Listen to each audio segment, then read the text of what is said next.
الرحمن الرحیم الحمد للہ رب العالمین والصلاة والسلام علی سید الانبیاء والمرسلین اما بعد اعوذ باللہ من الشیطان الرجیم بسم اللہ الرحمن الرحیم۔ سونا جنگل رات اندھیری چھائی بدلی کالی ہے، سونے والو جاگتے رہنا چوروں کی رکھوالی ہے۔ اسلامی آج ایک خاص مقصد کے لیے آپ کی بارگاہ میں حاضر ہوا ہوں اور ایک حقیقت سے پردہ اٹھانا ہے، اور اس کے پیچھے ایک راز یہ ہے کہ اہل سنت کے اعتقادات اور عوام اہل سنت کو بچایا جائے۔ آج کی گفتگو کا عنوان ہے تبلیغی جماعت سے اختلاف کیوں، اور اگر میں اپنی عنوان کی وضاحت کروں تو مطلب یہ بنے گا دیوبندی وہابی سے ہمارا اختلاف کیوں ہے۔ چونکہ آج یہ دیوبندی وہابی لوگ اپنی عبارات کو چھپانے کے لیے عوام کے اندر اس بات کو جو ہے وہ واضح کرتے ہیں کہ ہمارا بریلویوں سے جو اختلاف ہے وہ ملا شریف کے حوالے سے ہے، ختم شریف کے حوالے سے ہے اور انگوٹھے چومنے کے حوالے سے ہے۔ تو میں آپ تمام احباب کو یہ بات بالکل واضح کر دینا چاہتا ہوں، ہمارا دیوبندیوں سے وہابیوں سے اہل حدیث سے اختلاف جو ہے وہ ختم شریف پر نہیں ہے۔ ہم میلاد مناتے ہیں، وہ میلاد نہیں مناتے، اس پہ نہیں ہے۔ ہم صلاۃ و سلام پڑھتے ہیں، ہم انگوٹھے چومتے ہیں، ہم مزارات اولیاء پہ جاتے ہیں، وہ یہ تمام تر امور نہیں کرتے۔ تو ہمارا ان سے اختلاف جو ہے ان مستحبات امور پہ نہیں ہے، بلکہ ہمارا جو ان سے اختلاف ہے وہ عزت رسول، نموس صحابہ اور نموس اہل بیت کے حوالے سے ہے۔ آج بڑے افسوس کے ساتھ یہ بات کرنی پڑ رہی ہے کہ جب تبلیغی جماعت کا وفد ہماری مساجد کا رخ کرتا ہے، اب چونکہ علماء کرام تو جانتے ہیں کہ ان کے اعتقادات کیا ہیں اور ان کے مسلک اور ان کے عقائد کے جو محافظ ہیں یعنی علماء دیوبند، ان کے اعتقادات کیا ہے، ان کی کتابوں کے اندر کیا زہر جو ہے وہ امت کے لیے ایک ضرر کا باعث ہے، یہ ساری باتیں جو ہیں علماء کرام جانتے ہیں۔ اس بنا پر ائمۃ المساجد کی یہ کوشش ہوتی ہے کہ ان بھیڑیوں کو یہاں سے نکالا جائے، مگر افسوس یہ ہے کہ جو ہمارے مساجد کے کمیٹی کے حضرات ہیں یا نمازی ہیں جن کی 80 سال بھی عمر ہو چکی ہے انگوٹھے چومتے ہوئے، ابھی تک ان کو اپنے عقائد کا پتہ نہیں ہے۔ حق تو ان کا یہ بنتا ہے کہ وہ ائمۃ المساجد کا ساتھ دیں، الٹا وہ ائمۃ المساجد کے خلاف ہو جاتے ہیں۔ اور ہمارے نمازی حضرات بھی اس موقع پر جو ہے وہ یہ بات کرتے ہوئے نظر آتے ہیں، یہ تو اللہ والے ہیں۔ اور ساتھ ساتھ تبلیغی جماعت کے لوگ بھی کہتے ہیں کہ ہمارا کسی فرقے سے کوئی تعلق نہیں ہے، ہم تو اللہ اس کے رسول کی باتیں کرتے ہیں، لوگوں کو دین سکھاتے ہیں، نماز کی طرف بلاتے ہیں، صوم و صلات کا پابند کرتے ہیں۔ جبکہ تبلیغی نصاب کے اندر قاسم ننوتوی کو حجت الاسلام کہتے ہیں، اشرف علی تھانوی کو حکیم الامت کہتے ہیں، رشید احمد گنگوہی کو قطب الارشاد کہتے ہیں، اور اسی طرح خلیل احمد امبوٹھوی کو عالم ربانی کہتے ہیں۔ یہ وہ ان کے مولوی ہیں جن کی عبارات کو دیکھ کر سمجھ کر عرب و عجم کے علماء کرام نے ان پہ کفر کا فتویٰ لگایا ہے۔ میں انشاءاللہ آنے والے وقت کے اندر 2-4 حوالے آپ کی خدمت کے اندر جو ہے وہ پیش کروں گا تاکہ جو بات ہے بالکل واضح ہو جائے کہ ہمارا دیوبندیوں سے اختلاف جو ہے وہ انگوٹھی چومنے پہ نہیں ہے، صلاۃ و سلام پہ نہیں ہے، میلاد شریف کرنے پہ نہیں ہے۔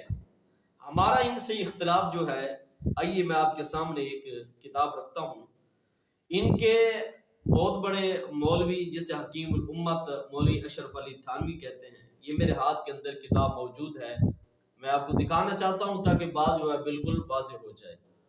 یہ کتاب کا نام ہے حفظ الایمان، یہ آپ دیکھ رہے ہیں حکیم الامت مولوی اشرف علی تھانوی، اور قدیمی کتب خانے نے اس کو چھاپا ہے۔ تو اس کتاب کا جو ہے وہ صفحہ نمبر 13 ہے، اور صفحہ نمبر 12 پہ ان سے سوال کیا گیا کیا نبی علیہ السلام کو علم غیب ہے یا نہیں ہے؟ تو اس بندے نے نبی علیہ السلام کی علم غیب کے حوالے سے علم کی جو ہے وہ دو قسمیں کی ہیں، علم کلی اور جزئی۔ یہ آپ دیکھ سکتے ہیں تاکہ بات بالکل واضح ہو جائے، کوئی یہ نہ کہے کہ حضرت جی تو ایسے ہی دیوبند کے اکابرین پہ بہتان باندھ رہے ہیں۔ یہ کتاب میرے پاس موجود ہے، ایک کی بجائے دو کتابیں میرے پاس موجود ہیں۔ اس کا صفحہ نمبر جو ہے وہ 13 ہے۔ اب اتنی وقت کے اندر گنجائش نہیں ہے کہ میں وضاحت کروں، آئیے مقصد کی طرف آتے ہیں کہ جب اس سے پوچھا گیا کہ نبی علیہ السلام کو علم غیب ہے یا نہیں ہے، اس نے نبی علیہ السلام کی علم غیب کلی کی جو ہے وہ بالکل نفی کی ہے۔ جزئی کے اندر بھی اس بندے نے اپنے بغض کا اظہار کیا ہے، اور نبی علیہ السلام کی معاذ اللہ اس نے گستاخی کی ہے۔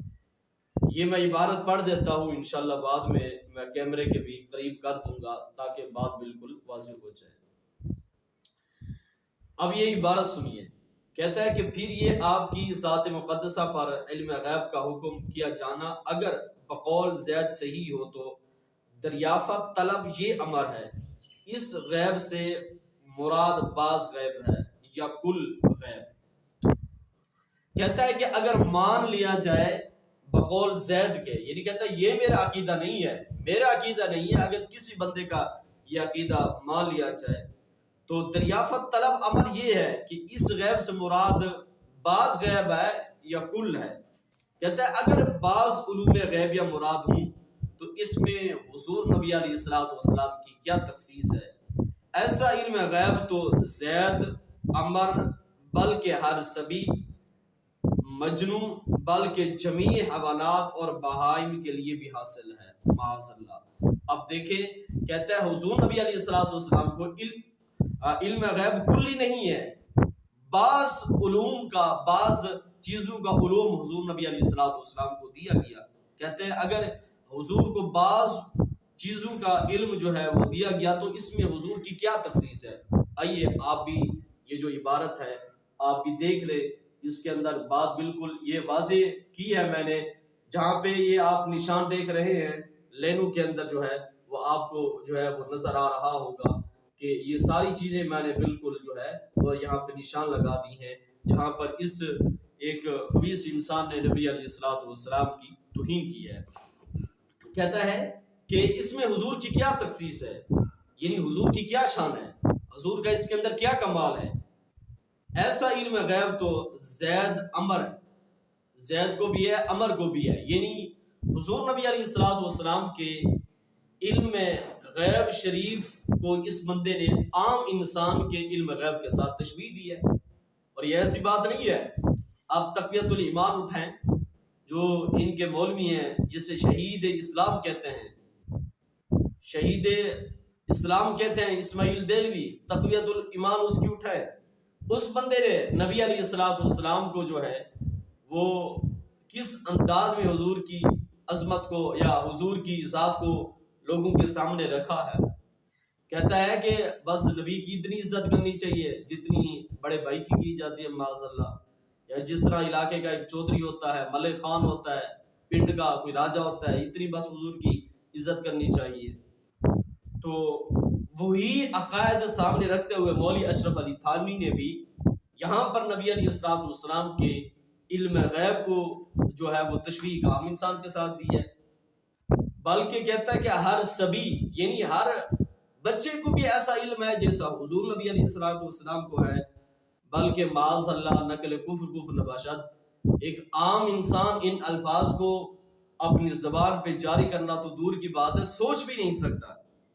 کہتا ہے کہ ایسا علم غیب تو مجنون، یعنی پاگل کو بھی ہے، معاذ اللہ، بلکہ جمیع حیوانات کو ہے۔ اب دیکھیں حیوانات، جمیع حیوانات کے اندر کیا کچھ نہیں آتا، کیسے کیسے حیوانات آتے ہیں اور کس انداز کے ہوتے ہیں اور کس انداز کے ساتھ جو ہے اس کو یہ بیان کر رہا ہے، جمیع حیوانات کے ساتھ نبی علیہ السلام کے علم غیب کو جو ہے یہ تشبیہ دے رہا ہے۔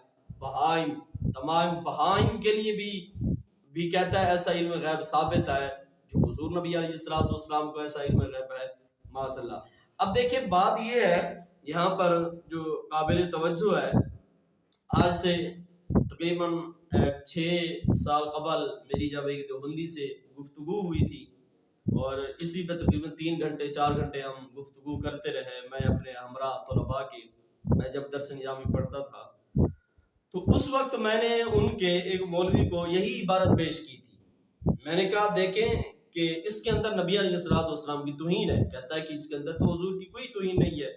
میں نے کہا دیکھیں کہ اس بندے نے کہا کہ حضور کی کیا تخصیص ہے، جیسا حضور کو علم غیب ہے ایسا تو زید عمر بکر کو ہے، جمیع حیوانات کو ہے، بہائم کے لیے بھی ہے۔ کہتا ہے اس کے اندر حضور نبی علیہ الصلوۃ والسلام کی کوئی توہین نہیں ہے۔ معاذ اللہ، ان کے آپ دیکھیں ذہن کس طرح کے بن چکے ہیں کہ یہ کہ اپنے اس اکابر کے عقائد سے ہٹ جائیں، پھر جائیں اور اس کو غلط سمجھیں، تو الٹے اس کی جو ہے وہ حمایت کر رہے ہیں اور اس کو سچا مان رہے ہیں اور اس پہ مناظرے کر رہے ہیں۔ تو میں نے اس وقت بھی کہا تھا کہ دیکھیں یہ کتاب کا مصنف کون ہے، کہتا اشرف علی تھانوی ہے۔ میں نے کہا ابھی دیکھیں جو عبارت مولوی اشرف علی تھانوی نے نبی علیہ الصلوۃ والسلام کے غیر ذات پر بولی ہے، میں یہی الفاظ بیان نہیں، میں اس کی کوئی وضاحت نہیں کرتا، بیان نہیں یہی الفاظ مولوی اشرف علی تھانوی پہ بولوں گا، اور پھر تجھے دیکھتا ہوں کہ تیرا چہرہ کس طرح لال ہوتا ہے اور تو کیا سمجھتا ہے۔ میں نے کہا جیسا چہرہ اشرف علی تھانوی کا ہے ویسا زید عمر بکر کا ہے، اور ویسے جمیع حیوانات کا ہے۔ حیوانات کے اندر کتا بھی آتا ہے، جمیع حیوانات کے اندر خنزیر بھی آتا ہے۔ میں نے کہا تو جیسا چہرہ اشرف علی تھانوی کا ویسے گدے کا ہے۔ کہتے ہیں نہیں یہ تو گستاخی ہے۔ میں نے کہا شرم نہیں آتی؟ اب جو عبارت نبی علیہ الصلوۃ والسلام کی ذات پہ بولی جائے تو وہ معاذ اللہ کوئی توہین نہیں ہے، اگر تمہارے مولوی کی ذات پہ بولی جائے تو وہی توہین ہے۔ بات یہ ہے، بات فطرت کی ہوتی ہے، بات قسمت کی ہوتی ہے۔ تم نے کلمہ اپنے مولویوں کا پڑھا ہے اور تم انہی کی پوجا کرتے ہو، انہی کی حمایت کرتے ہو، بلکہ ہم نے کلمہ کسی مولوی کا نہیں پڑھا، ہم نے کلمہ مصطفیٰ صلی اللہ علیہ وسلم کا پڑھا ہے، اور اسی وجہ سے ہم حضور کی عزت کا دفاع کرتے ہیں۔ تو اب یہ صریح گستاخی ہے جو تبلیغی جماعت کے حجت الاسلام ہیں اور تبلیغی جماعت کے حکیم الامت ہیں، ان کے مسلک دیوبند کے پیشوا ہیں، یہ ان کی کتاب ہے۔ اس کے اندر کوئی ملاوٹ نہیں ہے میری طرف سے، بلکہ میں نے کیمرے کے ذریعے یہ بات بالکل آپ کے سامنے رکھی تھی۔ کتاب کا نام بھی بتا دیا ہے، مولوی کا نام بھی بتا دیا ہے، اور کس کتب خانے نے اس کو چھاپا ہے وہ بھی بتا دیا ہے، صفحہ نمبر بھی بتا دیا ہے۔ آئیے یہ ان کی دوسری کتاب ہے، نام ہے فتاوی رشیدیہ۔ اس کتاب کا نام ہے فتاوی رشیدیہ، اور جن کو یہ قطب الارشاد کہتے ہیں، مسلک دیوبند کے پیشوا عالم دین مولوی رشید احمد گنگوہی۔ آئیے یہ چند باتیں ہیں، انشاءاللہ میں اگلی جب ویڈیو بناؤں گا تو اس کے اندر میں یہ ثابت کروں گا کہ نبی علیہ الصلوۃ والسلام کو علم غیب میرے رب نے کس قدر عطا فرمایا ہے۔ کسی انسان کا سوچنا تو دور کی بات ہے، انسان کا وہم بھی وہاں پہ نہیں پہنچ سکتا۔ اور 14 صدیوں سے ہمارے بزرگان دین کا کیا عقیدہ ہے علم غیب پہ، قرآن حدیث سے انشاءاللہ میں اس کی وضاحت کروں گا، اور اکابرین علماء اہل سنت کی کتب سے بھی انشاءاللہ حوالے دوں گا۔ آئیے دیکھیے، سب سے پہلی بات یہ فتاوی رشیدیہ ہے، اس کا جو صفحہ نمبر ہے وہ 244 ہے۔ یہ دیکھیں آپ، صفحہ نمبر اس کا 244 ہے، فتاوی رشیدیہ ہے، اور یہ میرے ہاتھ میں اس وقت موجود ہے۔ اس بندے سے پوچھا گیا، سوال کیا ہوا کہ قصبہ حاضہ میں ایک میاں صاحب وارد ہوئے ہیں، پیری مریدی کرتے ہیں، مولانا عبد الرحمن صاحب گنج مرابادی قدس سرہ کے مرید خلیفہ حاجی عالم صوفی حافظ اپنے کو بتلاتے ہیں۔ رفتہ رفتہ ان کی بزرگی کا شورا ہوا، عوام کے سامنے وعظ و نصیحت فرماتے ہیں۔ رسول مقبول احمد مجتبی محمد مصطفیٰ صلی اللہ علیہ وسلم کو عالم الغیب بتلاتے ہیں اور کہتے ہیں کہ نبی علیہ الصلوۃ والسلام کو علم غیب تھا، تو اس کے بارے میں آپ کیا ارشاد فرماتے ہیں؟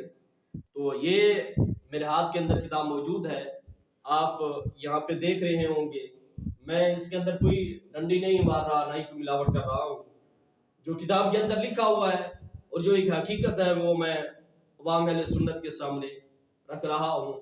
مجھے اس سے کوئی غرض نہیں ہے کہ دیوبندی جو ہیں وہ اس کو غلط کہیں جائیں بہاڑ کے اندر۔ مجھے جو مقصد ہے وہ یہ ہے کہ ہماری عوام اہل سنت ان کا مکروہ چہرہ جو ہے وہ سمجھ لے اور ان کی حقیقت کو پڑھ لے۔ اب جواب سنیے، کہتا ہے کہ حضرت محمد مصطفیٰ صلی اللہ علیہ وسلم کو علم غیب نہ تھا، نہ کبھی اس کا دعویٰ کیا، اور کلام اللہ شریف اور بہت سی حدیث میں موجود ہے کہ آپ صلی اللہ علیہ وسلم کو علم غیب نہ تھا، اور یہ عقیدہ رکھنا آپ کو علم غیب تھا صریح شرک ہے۔ اب دیکھیں، کہتا ہے یہ عقیدہ رکھنا یہ صریح شرک ہے۔ تو اس بندے کو یہ بھی نہیں پتا کہ بشر کی تعریف کیا ہے۔ ہم نبی علیہ الصلوۃ والسلام کو جو غیب کا حضور کی ذات پہ اطلاع کرتے ہیں وہ ذاتی طور پہ تو نہیں کرتے۔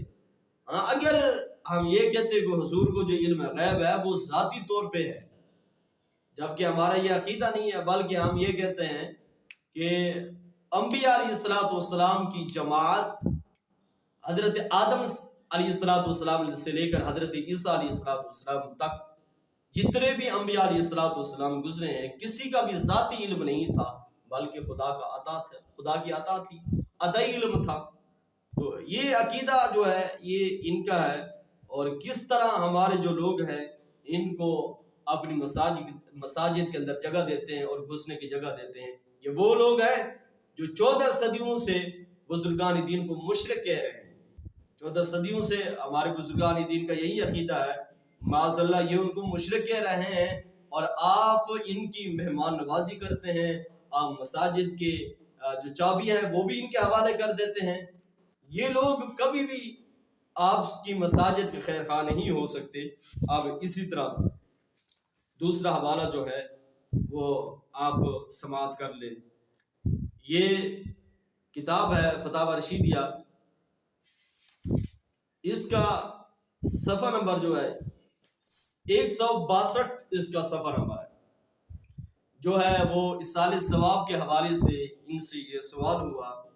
سوال یہ ہے کہ فاتحہ کا پڑھنا کھانے پر یا شرینی پر بروز جمعرات درست ہے یا نہیں؟ جواب کا حوالہ ہے جو میں نے آپ کے سامنے رکھا ہے، کہ جب اس سے پوچھا گیا کہ یہ فاتحہ اور شرینی پر قرآن پاک پڑھنا یہ اصال ثواب کے حوالے سے یہ کیسا ہے، تو اس کا جواب یہ دیا، اس کا صفحہ نمبر جو ہے وہ کتاب کا 162 ہے، یہ آپ دیکھ رہے ہوں گے جس پہ یہ میں نے نشان لگائے ہوئے ہیں۔ کہتا ہے کہ جواب کے اندر فاتحہ کھانے یا شرینی پر پڑھنا بدعت دلالہ ہے، ہرگز نہ کرنا چاہیے۔ بدعت دلالہ گمراہی کو کہتے ہیں، اور جو بدعت کا کام کرتا ہے وہ بدعتی ہوتا ہے، یعنی یہ وہ لوگ ہیں جو تمہارے بزرگان دین کو اور ہمارے وہ بزرگان دین جن کے اعتقادات جو ہیں وہ قرآن اور حدیث کے موافق تھے، ان کو مشرک کہہ رہے ہیں، ان کو بدعتی کہہ رہے ہیں، اور ہمارے کتنے سادے لوگ ہیں جو ان سے پیار محبت کی پینگیں بڑھا رہے ہیں، اور ان سے جو ہے وہ پیار محبت کے رشتہ قائم کر رہے ہیں، اور اپنے علمی مراکز کے اندر ان کو گھسنے کی جگہ دے رہے ہیں، اور اپنی مساجد کی کمیٹی کے اندر بھی ان کو داخل کر دیتے ہیں۔ کوئی بات نہیں ہے، برادری کے بندے ہیں، تو دین کو دیکھنا چاہیے، برادری کو نہیں دیکھنا چاہیے۔ اور اسی طرح یہ فتاوی رشیدیہ ہے جو ہے، اس کے اندر بھی کسی بندے سے پوچھا گیا اصال ثواب کے حوالے سے، تو اس بندے نے جو لوگ کرتے ہیں اصال ثواب اس حوالے سے اس بندے نے ذکر کیا ہے، اسی کتاب کا فتاوی رشیدیہ کا صفحہ نمبر 174 پوچھا گیا کہ مجلس مولود مروجہ بدعت ہے۔ جب اس سے یہ پوچھا گیا کہ میلاد شریف کی محفل کرنا یہ کیسا ہے، کہتا ہے جس طرز کے اندر آپ لوگ میلاد شریف کرتے ہیں، جلوس نکالتے ہیں، یہ بدعت ہے۔ خود یزید کو عرس منائیں، اندرا گاندھی کو اپنے سٹیج پہ بٹھائیں، تو یہ ساری چیزیں جائز ہیں۔ میلاد شریف کی محفل ناجائز اور حرام ہے۔ اور اسی طرح آپ آگے دیکھ سکتے ہیں کہ جب اس سے پوچھا گیا ایصال ثواب کرنا یہ کیسا ہے، کہتا ہے کہ سوم دہم چیلم جملہ رسوم قنوت کی ہیں۔